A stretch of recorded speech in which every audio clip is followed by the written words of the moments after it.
everybody, Princess RainyCloud here. I'm back for another video, so I want to welcome you back as well. And if you're new to my channel, well, welcome. I'm so glad to have you.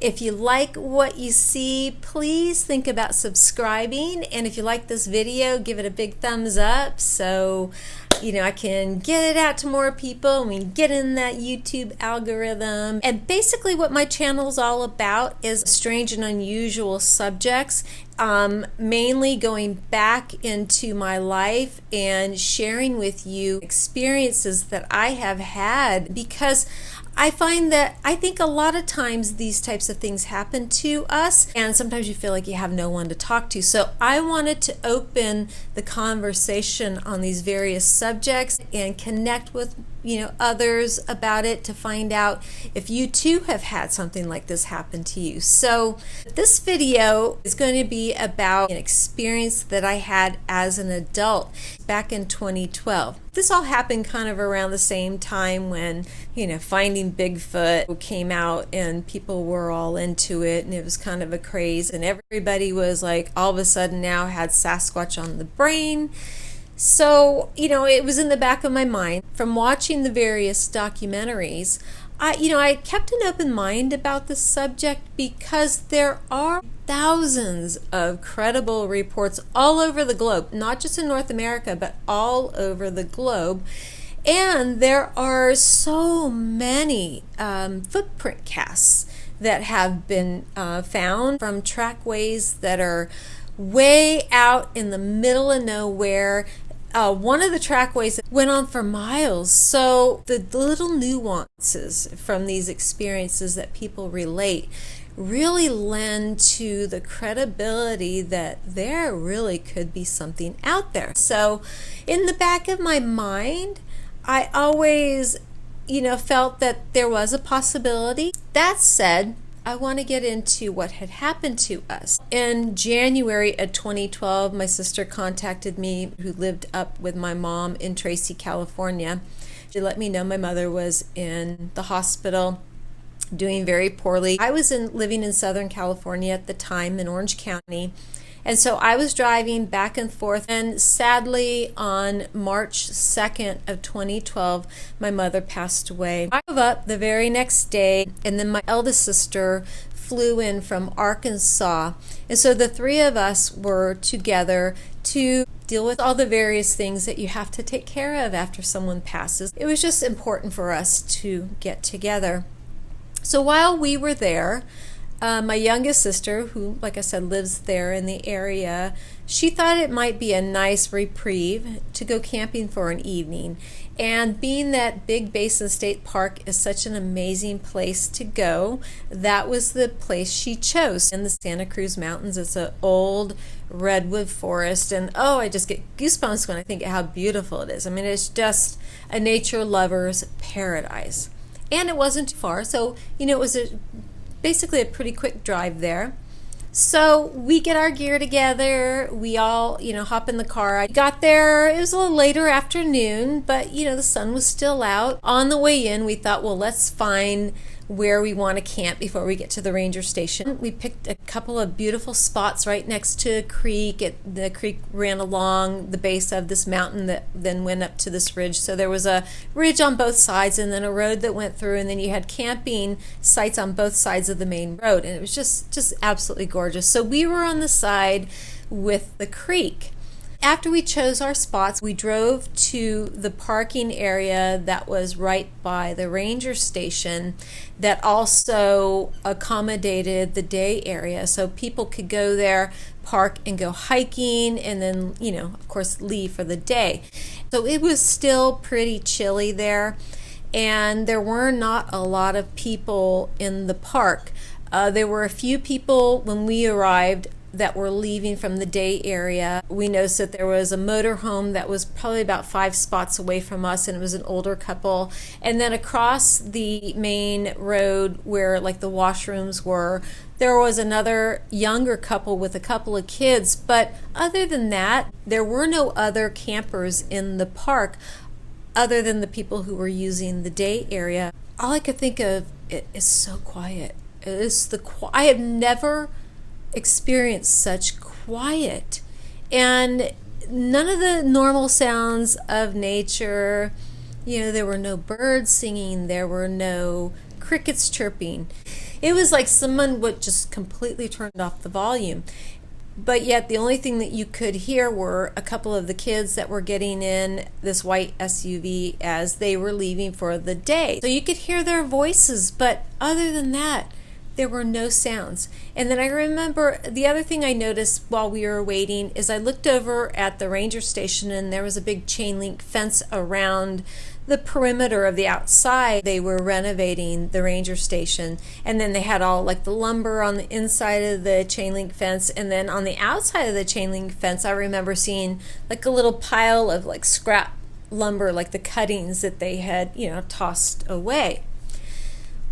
My sister returns with the our little tickets that you put in the window to show that yes, you paid for your site. And we proceeded on back to the campsites. So we get all set up, and still there were no sounds from nature. I mean, nothing. It was still so quiet you could literally hear a pin drop. So I finished getting my tent set up, and my sister tried to make a call to her husband back in Arkansas, but she had no coverage. And so my younger sister mentioned that, there's a payphone over at the ranger station. So I walked up there with her, and it was behind the ranger station. I remember it was right up, not too far from like the wood line. So there was kind of like a little hill that went up from where we were standing, and then it just opened up into this wood line.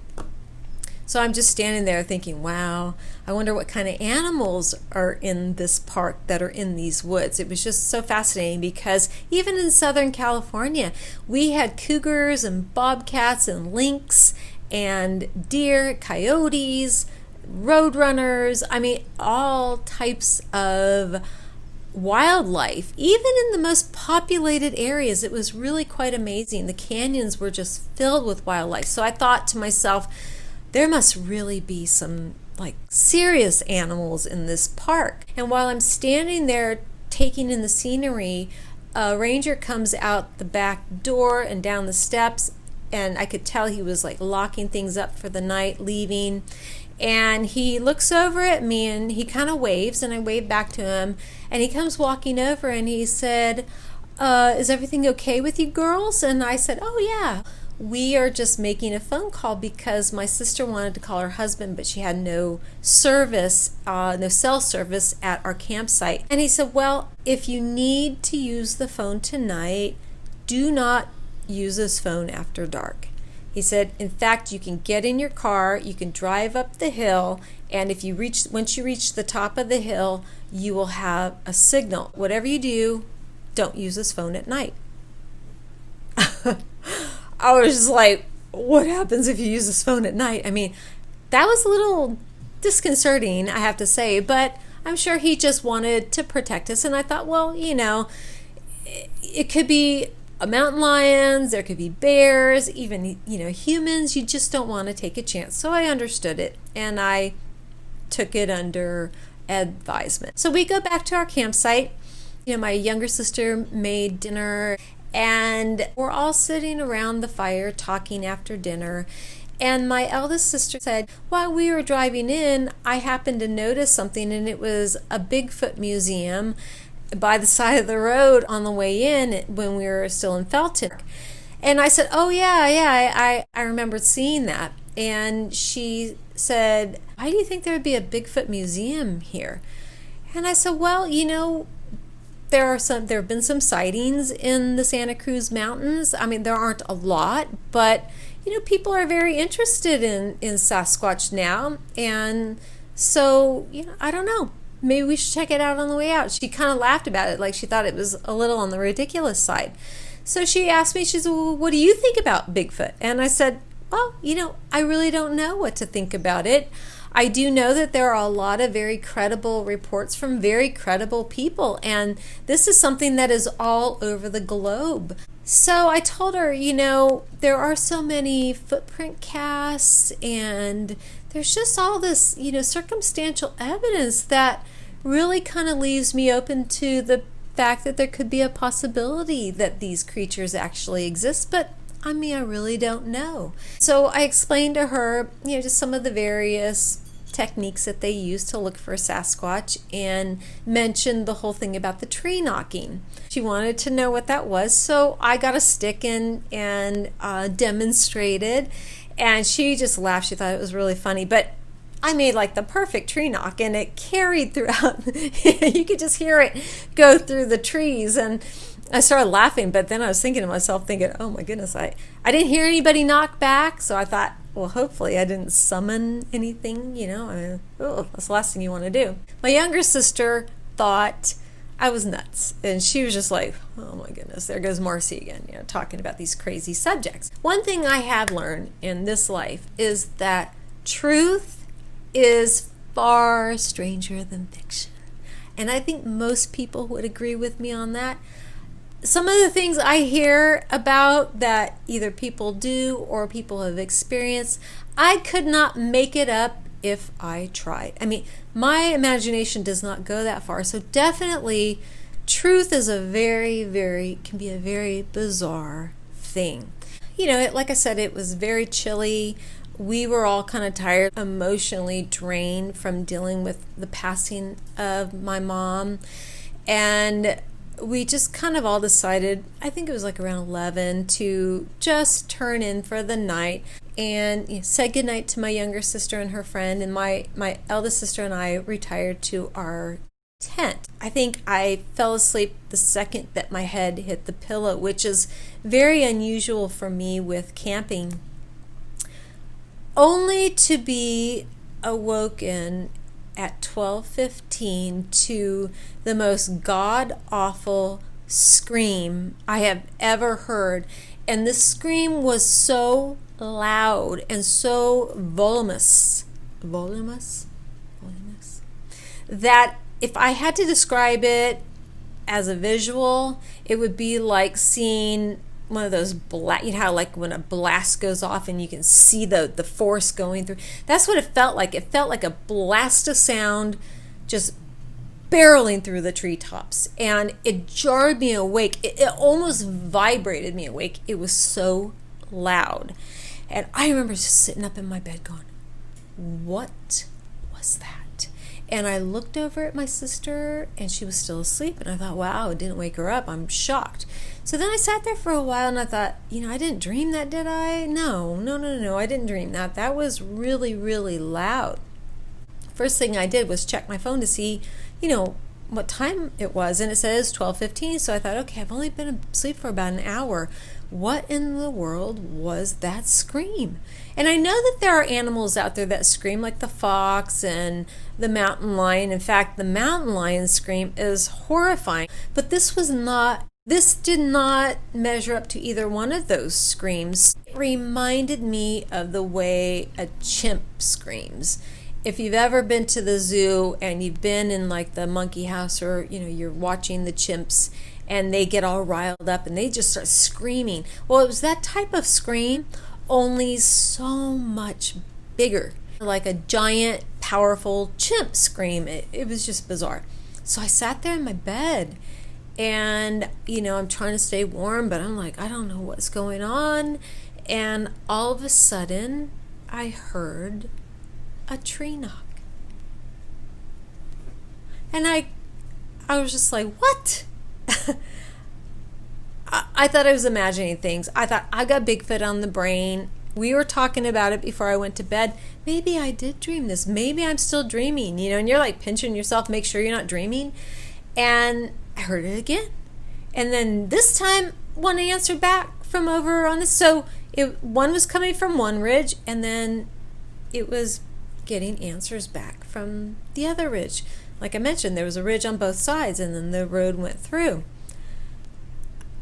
I was floored. I couldn't believe it. And I just sat there in my tent going, this is amazing. The next thing I know, it happened again, and it happened again. And I'm just sitting there listening to these tree knocks going back and forth. I'm a very rational person. I like to have a healthy mix of skepticism as well as open-mindedness. And as I'm listening to this, I'm thinking, well, maybe, is it possible that because of all this finding Bigfoot craze, that there's some lunatics out here like knocking on trees looking for Sasquatch? So I kept listening, and I never heard any screams. I'd say about a half an hour, 45 minutes into the whole, tree knocking gig, I heard a whistle come from over by the creek. And it was one of those whistles, like, how when you're trying to get someone's attention, you don't want to be too loud, but you're like, hey, over here. That's what it sounded like. It was like this very short, and I thought, what is that? And the fact that it was whistling at such a low, like, hey, trying to get something's attention.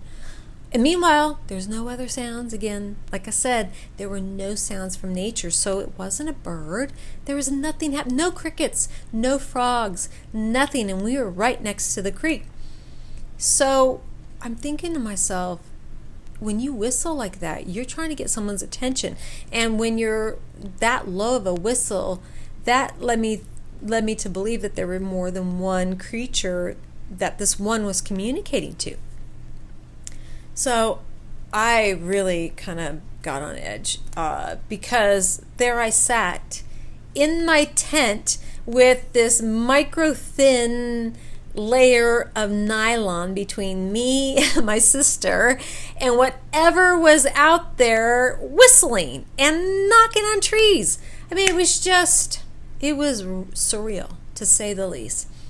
So I was just terrified, and I thought, oh my goodness, this is not something that's way up on a ridge. This is something that's like right out there by the creek. And then you could hear it, like, but walking very softly, like it was trying to walk without making too much noise, but it was definitely bipedal. And then what really clinched it for me that it was not human was the most horrendous smell hit me.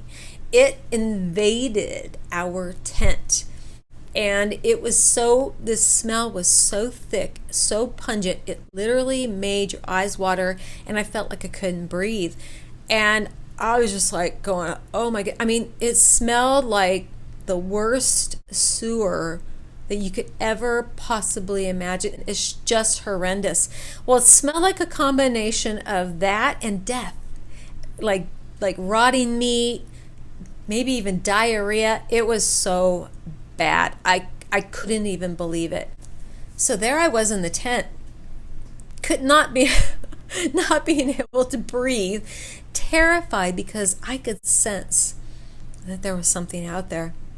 So I thought, okay, I can't handle this by myself. I don't care if I wake my sister up.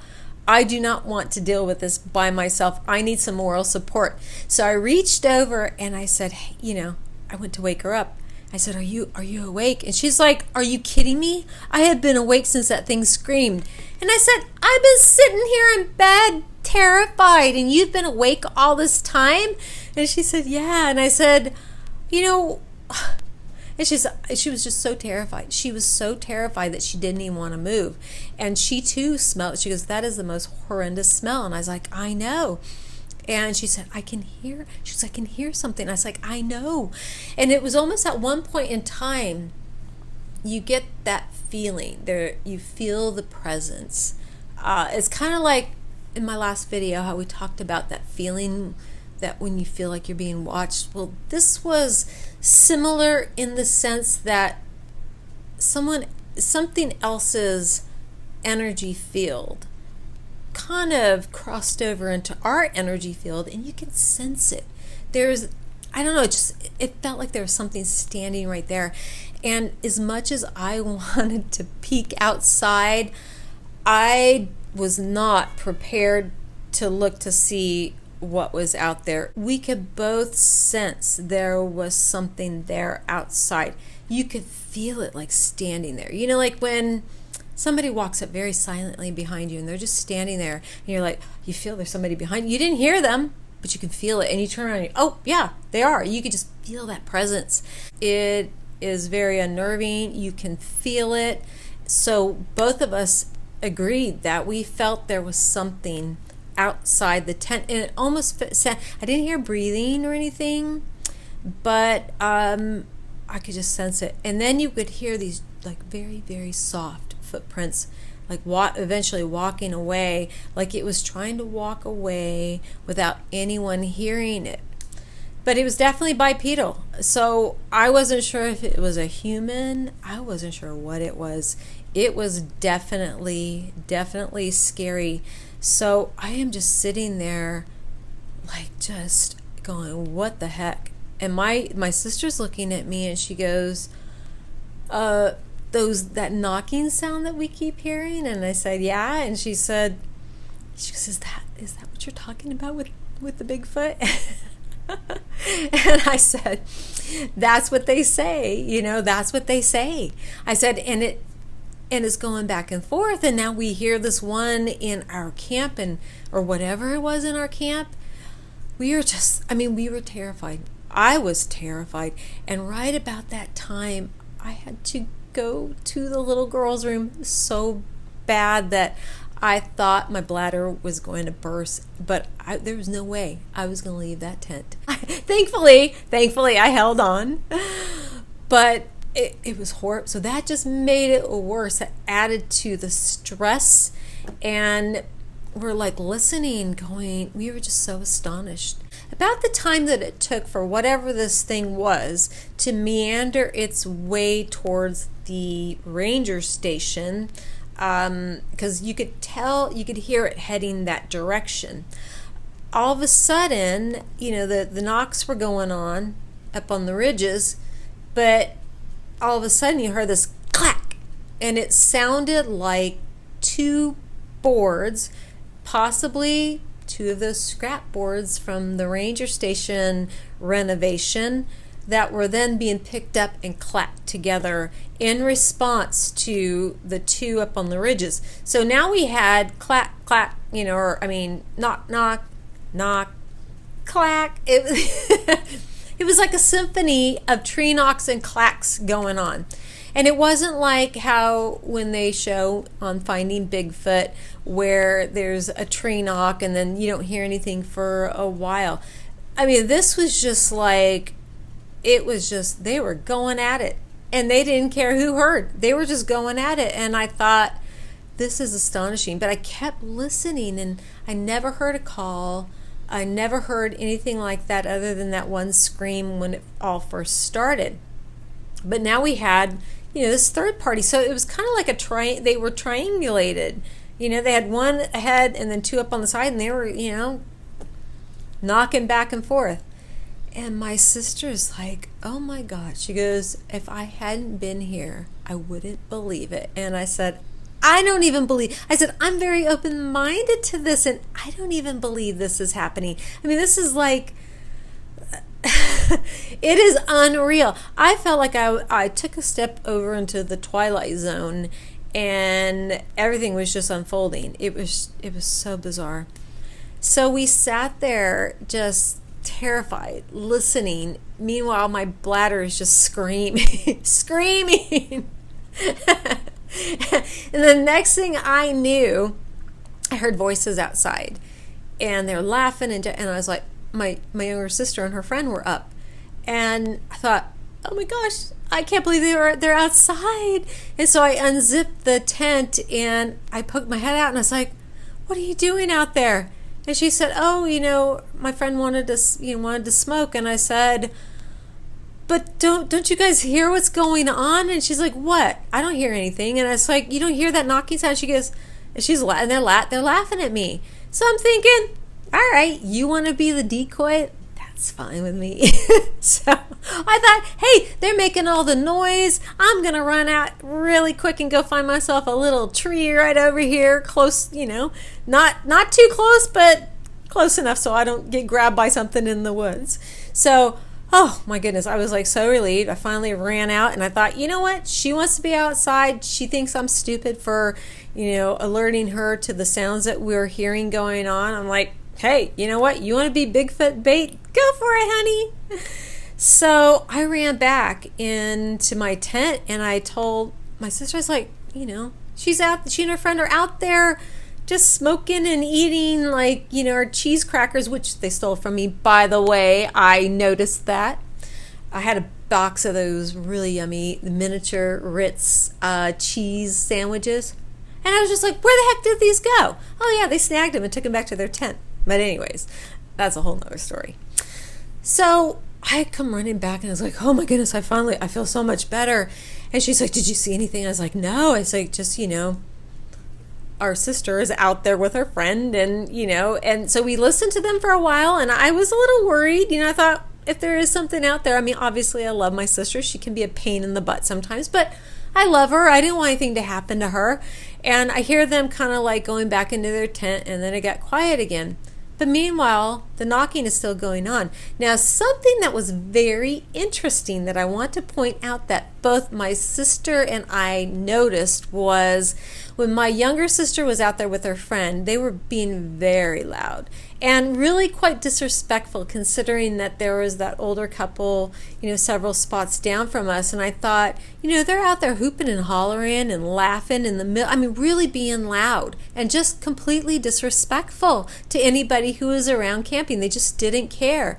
And what was very odd about that was, while they were out there making all that noise, whatever was knocking up on the ridge to above the stream started like knocking frantically on the tree. It was like ta ta ta ta ta ta ta. It just kept hitting.